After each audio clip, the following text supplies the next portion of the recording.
देशातील 12 लाख शिक्षकांच्या नोकरीवर आलंय संकट. सुप्रीम कोर्टाच्या निर्णयानंतर केंद्र सरकार आले ऍक्शन मोडमध्ये. सुप्रीम कोर्टाने टीईटी परीक्षा अनिवार्य करण्याचा निर्णय दिल्यानंतर देशभरातील लाखो प्राथमिक शिक्षकांमध्ये भीती आणि तणावाचे वातावरण निर्माण झाले आहे. अनेक शिक्षक 10, 15, 20 वर्षापासून विद्यार्थ्यांना हे शिकवत आहेत.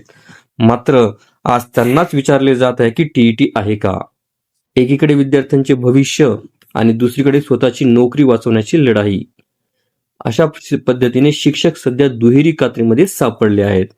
याच पार्श्वभूमीवर आता केंद्र सरकार हे सक्रिय झाले आहे.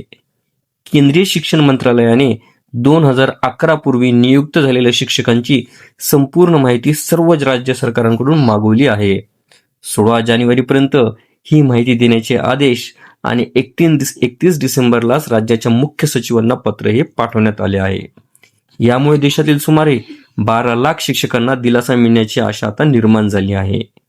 उत्तर प्रदेशामध्येच 1.86 लाख शिक्षक अजूनही टीईटी उत्तीर्ण नाही आहेत.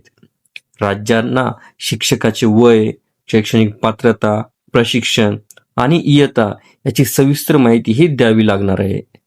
केंद्र सरकारने थेट प्रश्न विचारला आहे की या शिक्षकांना दिलासा देण्यासाठी कायदेशीर किंवा धोरणात्मक निर्णय कोणते घेता येतील.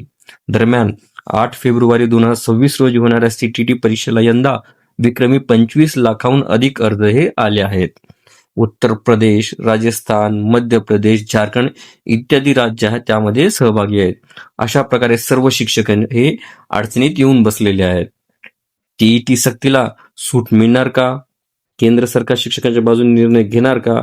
देशातील प्रत्येक शिक्षकांचे लक्ष आता केंद्र सरकारच्या पुढील निर्णयाकडे लागून राहिले आहे. जर तुम्ही शिक्षक असाल तर चॅनलला लाईक करा. तुमचं मत कमेंट्समध्ये नक्की सांगा.